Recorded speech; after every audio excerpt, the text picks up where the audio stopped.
Gente, tudo bem? Aqui é o professor Roberto Bassi, da disciplina Ética e Responsabilidade Socioambiental. Hoje é nossa aula número 8, na qual a gente vai tratar da responsabilidade social no século XX e XXI, né? Obviamente. Essa aula vocês vão acompanhar com os slides que eu encaminhei para vocês, e ao final existem algumas questões que vocês devem responder ali, uma atividade para reflexão de vocês. É uma atividade para ser realizada em dupla e vocês deveriam entregar esse material quando a gente retornar às nossas aulas presenciais, como todas as outras atividades. Mas vamos lá. Desculpa. Mais uma vez, isso aqui eu já toquei nesse assunto, enfim, mas vou colocar algumas datas só aqui agora, né? Da onde veio esse negócio, esse assunto, responsabilidade socioambiental, ética socioambiental, né? Isso começou lá nos anos 60, né? Em termos mais formais, isso começou na década de 60, essa discussão, né? Que era fruto da observação da sociedade no que diz respeito aos impactos do crescimento econômico sobre o meio ambiente, sobre a natureza, certo? Cada vez mais com o desenvolvimento econômico, com o crescimento econômico, aumenta ainda mais os níveis de produção, que requerem matéria-prima, fontes de energia, enfim. E essa produção crescente, principalmente no século XX, né? Porque você pegar a Revolução Industrial, que foi a criação da máquina a vapor, ela vem do século XIX, da segunda metade. Então é no século XX que se dá o crescimento exponencial da indústria, certo? Então, resultado disso, nos anos 60 passaram a ponderar um pouco mais a respeito dessas questões. Ganhou força a preocupação com relação à ação humana sobre o meio ambiente. Então, dessa preocupação que passou a ganhar espaço a partir dos anos 60, em 72, em Estocolmo, numa conferência da ONU, né, das Nações Unidas, esse tema ganha mais espaço ainda, né? Ele passa a ser um assunto amplamente consolidado, frequente nas discussões econômicas da Organização das Nações Unidas, da ONU, né? E passam a ser, então, alvo de ponderação em tudo que é país do mundo, né? No Brasil, o tema responsabilidade socioambiental passou, em 1988, na Constituição, ele ganha sim, um lugar como lei, né? Esse tema passa de uma mera preocupação da comunidade científica, de algumas camadas da sociedade, ele passa então a condição de direito fundamental garantido pelo artigo 225 da Constituição de 88. Né? Peguei aqui um trecho desse artigo que diz: todos têm direito ao meio ambiente ecologicamente equilibrado, bem de uso comum do poder e essencial à sadia qualidade de vida, impondo-se ao poder público e à coletividade o dever de defendê-lo e preservá-lo para as presentes e futuras gerações. Certo? Então, quer dizer, é questão legal agora, né? É uma obrigação. Né? É um direito que nós temos de usufruir de um ambiente sadio, saudável, né? E nosso dever também preservar, para que as futuras gerações também possam usufruir desse direito, certo? Mas vamos lá, já falei um pouquinho, mas vamos voltar aqui. Como é que surge então de onde veio essa preocupação? Né? Como eu falei, no século XIX, com a segunda Revolução Industrial, que é a invenção da máquina a vapor, a atividade industrial ela ganha um dinamismo muito grande, ela ganha ela cresce demais em termos de quantidade, variedade nas diferentes áreas da indústria, né? Cada vez mais a atividade produtiva cresce em quantidade, em velocidade e variedade, enfim, sobre todos os aspectos, né? E é natural que com o crescimento da atividade produtiva cresçam também a exploração de matéria-prima e o uso de energia, né? Matéria-prima, porque e de onde vem essa matéria-prima? Ela vem dos recursos minerais, vegetais, animais, certo? Porque a nossa sociedade, vocês podem caracterizar a nossa sociedade como uma sociedade dependente do que a gente chama de biomassa, certo? Biomassa que vem principalmente dos recursos vegetais e animais, né? Então, poxa, para comer a gente mata animais, certo? Ou então a gente colhe frutas, verduras, enfim, vegetais em geral. Esses vegetais também, a gente também destrói florestas, porque a gente precisa da madeira para construir os nossos móveis, certo? A gente polui os rios, porque na nossa atividade industrial existem detritos, né, dejetos, que a gente dispensa onde? Nos rios. Enfim, as nossas atividades, o nosso modo de vida, ele é altamente prejudicial à natureza, certo? E nós, como seres dependentes cada vez mais da biomassa, a gente agride cada vez mais esse ambiente, né? E os seres que nele vivem. Então, é preciso cada vez mais uma abordagem que considere esses danos e tente evitar com que esses danos se projetem, se prolonguem cada vez mais. Além de utilizar os recursos como matéria-prima, né?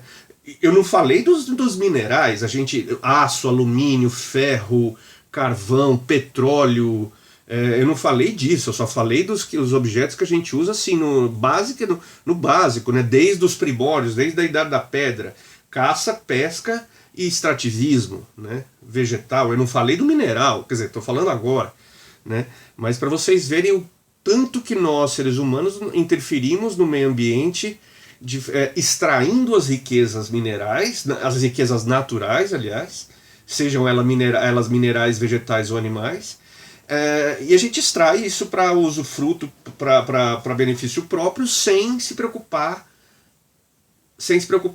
com a reposição desses recursos, tá certo? Então é isso que tem que ser combatido, essa postura que tem que ser combatida. Fora, além dessa extração de matérias-primas, a gente também, a atividade industrial, ela também exige cada vez mais quantidade de energia suficiente para fazer com que ela funcione, fazer com que essas indústrias funcionem. Ora, se elas estão produzindo cada vez mais, é natural que elas exijam uma quantidade cada vez maior de energia, certo? E da onde vem essa energia? Tipicamente, é muito comum que os países utilizem a energia hidrelétrica, né, proveniente do movimento das águas dos rios, né? Só que isso aí, poxa, você inunda florestas, às vezes é preciso fazer uma represa, alguma coisa assim, e você acaba com florestas e todos os animais que nela vivem, você alaga regiões que são importantes para o ecossistema, enfim, você causa um desequilíbrio enorme na região, né?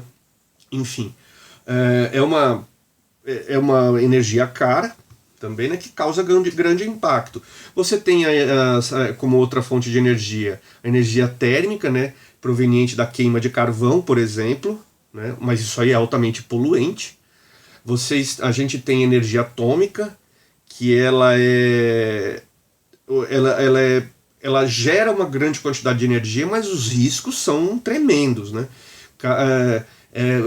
É bom que vocês deem uma pesquisada no caso do Césio 4757, enfim, que aconteceu em Goiânia, certo? Nos anos 90, 80, foi, acho que o pior falha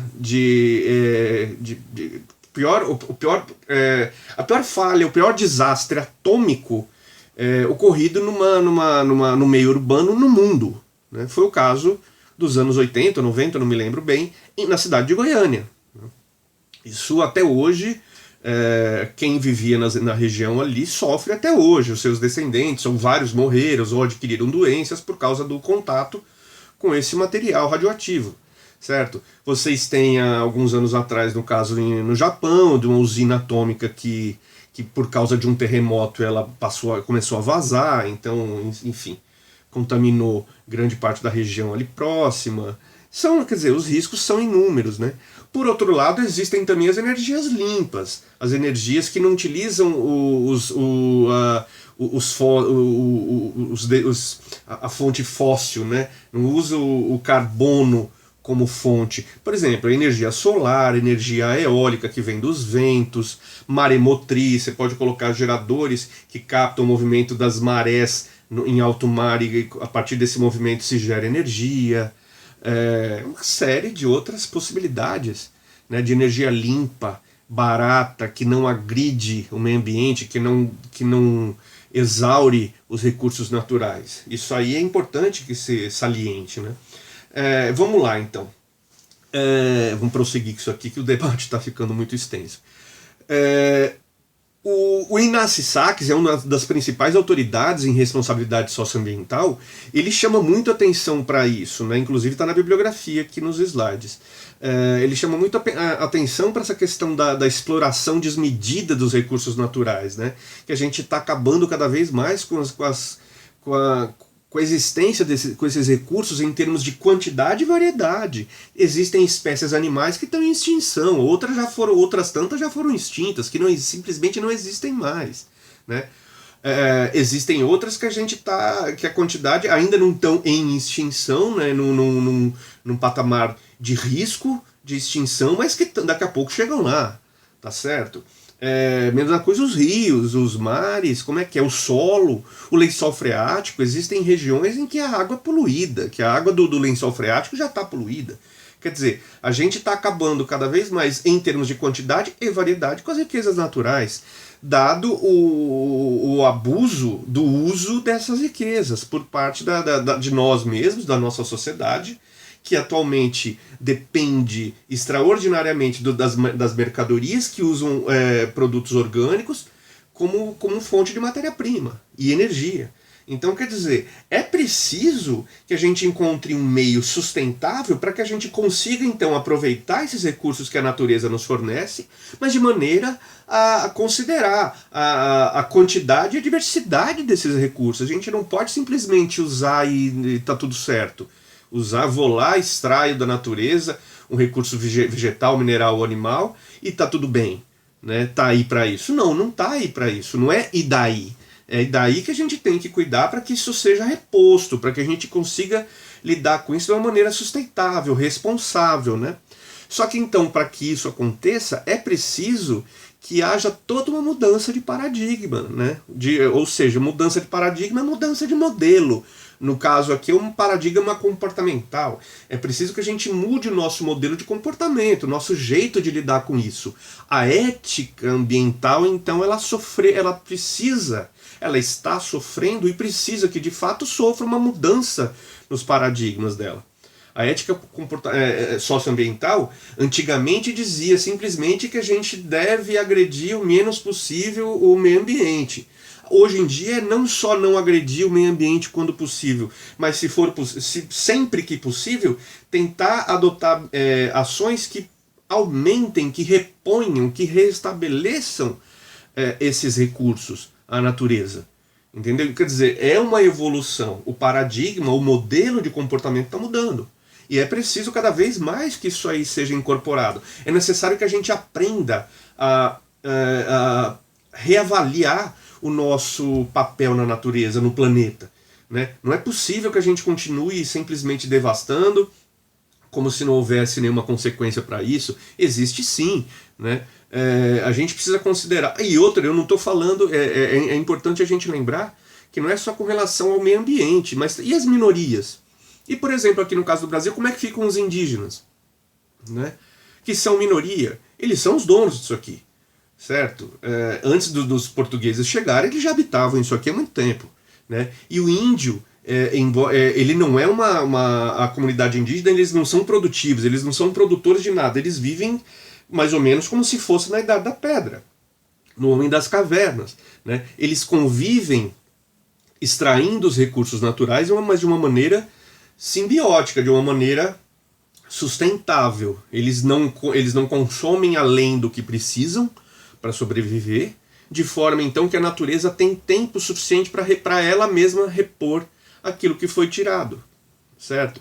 Não existe na humanidade civilização indígena nativa que adotasse esse tipo de comportamento perante a natureza que exaurisse os recursos naturais. Isso não existe, né? Quem exauriu os recursos naturais foi o homem branco, foi o que veio, que trouxe consigo a atividade produtiva, atividade industrial, e aí sim passou a exaurir os recursos naturais. E isso tem que ser, essa postura tem que mudar. Então a gente tem que aprender o nosso papel aqui, certo? Agora, mas enfim, voltando ao mundo real, a gente vive num mundo capitalista, né? Esquece o capitalista, vamos falar de uma realidade, de uma sociedade industrial. A gente vive nesse ambiente e no meio de uma sociedade industrial é importante que as organizações, principalmente no ambiente competitivo, é importante que as organizações, se quiserem sobreviver, adquiram alguns pontos que as diferenciam umas das outras. Então vamos lá, vou falar um pouco da competitividade. Vocês sabem o que é o processo de globalização, né? A globalização econômica, ela tem aproximado os mercados, ela tem quebrado barreiras. Como é que funciona isso? Por exemplo, no que diz respeito à produção, hoje em dia, antigamente você falava muito o produto nacional, o produto americano, japonês, o produto coreano, chinês, brasileiro, paraguai. Hoje em dia é difícil falar isso, a não ser que o seu produto seja um produto muito simples, que tenha poucos componentes, que tenha pouca tecnologia incorporada, aí você pode até falar de um produto brasileiro, um produto argentino, chileno, mexicano, belga, e aí vai. Agora, se a gente estiver lidando com produtos que tenham mais valor agregado, que tenham mais acessórios incorporados, por exemplo, um computador, um telefone celular, uma televisão, enfim, coisas desse tipo, a gente está falando então de utensílios que têm componentes, um veio da China, o botãozinho veio da China, o monitor veio do México, a caixa do computador veio da Índia, o fio veio do Brasil, não sei o que veio dos Estados Unidos. Quer dizer, é o que a gente chama de produção conjunta. Isso. Então, quer dizer, a produção industrial está se tornando globalizada, né? E assim como eu produzo, daí eu junto tudo e trago aqui para o Brasil e monto, simplesmente eu monto aqui o meu computador. Se vocês pensarem na indústria automobilística, por exemplo, no Brasil não existem fábricas de carros. Existem montadoras de automóveis. É diferente. Se trazem as peças do mundo inteiro e montam o carro aqui. É diferente. É diferente do que fabricar o carro. Certo? Aqui simplesmente encaixa. Enfim, essa produção, tanto ela é... Então, quer dizer, o cara que fabrica o botão do computador, a tecla do computador, ele não fabrica só do computador, ele fabrica do telefone, ele fabrica de várias outras coisas. Né, do controle remoto da televisão. Então ele fabrica botão para tudo que é coisa, para máquinas, né, máquinas fabris. O outro fabrica um monitor não só do computador, mas também a tela do celular, a tela da televisão, né? Então, quer dizer, o outro fabrica a caixa, não só a caixa do notebook, mas também a caixa do celular, a caixa do aparelho da TV, a caixa do som, né? Então, quer dizer, cada um se especializa mais ou menos num determinado produto, num determinado componente de um produto, que depois, juntados todos eles, vão ser montados num outro país e aí sim colocado à venda também para o mundo todo, né? Ou seja, essa é a tal da produção conjunta. E dessa forma, então, não só a produção, a fabricação dos produtos ela se torna global, como também os mercados consumidores passam a ser globais. A gente não monta o produto aqui no Brasil e vende só para o Brasil. Eu monto ele aqui, mas eu vendo de volta para o mundo todo. Assim como outro país lá fabrica alguma coisa e está vendendo para o mundo todo. Caso do coronavírus, por exemplo. A China não é o grande produtor mundial de máscaras, é ela que está vendendo máscaras para o mundo inteiro. Né? Ou vocês não estão acompanhando isso nos jornais? É o que está acontecendo. Então, quer dizer, se for pensar, agora se a gente for pensar num mercado mais local, como é que eu diferencio uma loja de roupa de uma outra loja de roupa? né? Existem vários pontos que podem ser utilizados como diferenciais. Preço, qualidade, variedade, formas de pagamento, taxa de juros para crediário, localização da loja, quantas lojas tem, né? Enfim, pronta entrega, garantia, né? E responsabilidade socioambiental pode ser também um desses pontos, né? Então, quer dizer, é importante que as empresas no ambiente competitivo sejam capazes de se diferenciar, né? Chega algum ponto em que as práticas relacionadas à ética socioambiental, elas vão se tornar, sim, pontos diferenciais entre as empresas. Ou seja, elas estão percebendo que cada vez mais esse item está se tornando relevante para o mercado consumidor. E de fato está. Hoje em dia é muito comum você ver pessoas que, olha, eu vou comprar um móvel, uma mesa. Ah, mas a madeira é de floresta desmatada ilegalmente ou não? Tem aquele selo, né, de móvel de madeira verde, ou seja, não vem de florestamento clandestino. Ah, isso é importante, né? É claro que a gente tem que ter fiscalização, porque um selo qualquer um põe, né, ou fala que tem. Mas é importante, isso aí é um diferencial, né? É um produto que... é uma fábrica que polui os rios? Não, então tá. Mas espera lá. Uma coisa é simplesmente não poluir os rios. Isso aí é a nossa forma de pensar do século XX. Hoje, a gente já tem que ir mais adiante. Além de não poluir os rios, o que você faz para despoluir os rios? Né? Parte dessa poluição que está aí hoje, parte dela foi causada por você lá atrás. Você simplesmente um dia deixou de poluir, mas está fazendo o que para despoluir? Né? Ou seja, antigamente a empresa poluía, num segundo momento ela deixou de poluir, hoje ela tem que ser vista como uma empresa que vai mais adiante. Ela também adota práticas de despoluição de um rio. A mesma coisa com relação às florestas. Antigamente a sua empresa, ela desmatava indiscriminadamente. Num segundo momento passou a não desmatar mais, né? Ou então assim, utilizar madeira de árvores mortas, replantar, derruba uma, mas replanta outra. Hoje em dia, além de replantar, de cuidar, de adotar medidas de replantio, de reflorestamento, elas têm que cuidar também para aumentar a quantidade e variedade. Tem empresas que simplesmente adquirem, elas compram terras e reproduzem florestas e criam novas florestas, como se fosse uma mata virgem. Entendeu? Isso é muito importante. Reconhecer organizações que adotem essas práticas. Essas práticas, em muitos casos, elas podem sim então se tornar diferenciais, representando então o aumento ou não das vendas da empresa, consequentemente da lucratividade, né? Poxa, a sua empresa, a gente comprar umas terras e plantar árvores e cuidar claro, cuidar para que o ambiente se torne saudável, a recomposição da fauna, né? Também nessas florestas, nessas regiões, nessas propriedades. Poxa, quanto custa no longo prazo? Será que não vale a pena diante das vendas, da simpatia que a nossa marca vai conquistar diante do mercado consumidor? Isso vale muito, o valor da marca vale muito, né? A imagem que ela tem, poxa vida, as empresas, algumas delas passam décadas tentando fortalecer, consolidar a sua imagem diante do mercado. Às vezes uma prática dessas é o ponto fundamental, né? Então, quer dizer, agora vamos falar, é importante que as empresas valorizem essas questões. Agora, pensando um pouco vamos lembrar um pouco lá do Taylor, né? Vamos dividir o trabalho nas suas etapas mais fundamentais, nas etapas mais básicas. Poxa, até nisso as empresas elas têm que considerar os seus impactos diante do meio ambiente.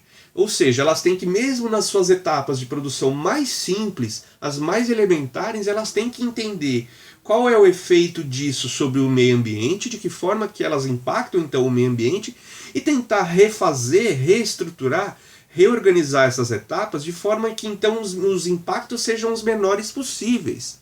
Ou então, se possível, evitar esses impactos, né? Pelo menos os impactos nocivos. E isso aí tem que se tornar algo sistêmico, né? Tem que se tornar uma regra, uma norma da empresa. Voltando então à teoria lá da burocracia, né? Tem que ser normatizado isso aí tudo, esse procedimento. A partir do momento que se encontra o procedimento menos danoso ao meio ambiente, isso tem que ser normatizado, tem que ser sistematizado, tem que fazer parte do cotidiano, do dia a dia das empresas. Tem que ser algo automático, certo? Isso que as empresas, esse é o papel que as empresas têm que assumir, é a nova postura que elas têm que adotar. E tá aí a lição de casa para essas empresas. Elas têm que buscar adotar cada vez mais práticas capazes de, então, promover uma relação sustentável delas com o meio ambiente, né? Não é tarefa fácil. A gente tem que lembrar também que isso aí é uma questão, essa mudança de comportamento, ela tem que não vir só por parte das empresas, mas da nossa parte também, como indivíduos, como membros de uma sociedade e do governo, obviamente, né? Na sua casa, você pega e separa o lixo orgânico do reciclável, tem que fazer, né? Quando você tenta consumir a menor quantidade de água possível quando vai lavar a louça, ou quando você está passando sabão você deixa a água escorrer. Não, você tem que desligar, sabe? Existem práticas que no começo elas são inconvenientes, mas que se a gente fizer no dia a dia, elas se tornam automáticas. Eu sou testemunho disso. Eu lavava a louça e deixava a torneira correr solta. Hoje em dia não. Minha mulher me enche o saco por causa disso, porque eu vou lá, oxe, desliga isso aí, sabe? Ou seja, essas práticas, essa mudança de comportamento tem que se tornar automático, tem que se tornar sistêmico, certo? Vamos rever o nosso papel, gente, nessa sociedade, tá certo? Façam então as atividades. Espero que vocês tenham gostado da aula. É uma aula simples, mas é bem reflexiva, né? É bom a gente parar e pensar sobre o nosso papel nesse planeta. Bom final, boa semana a todos, se cuidem, fiquem em casa.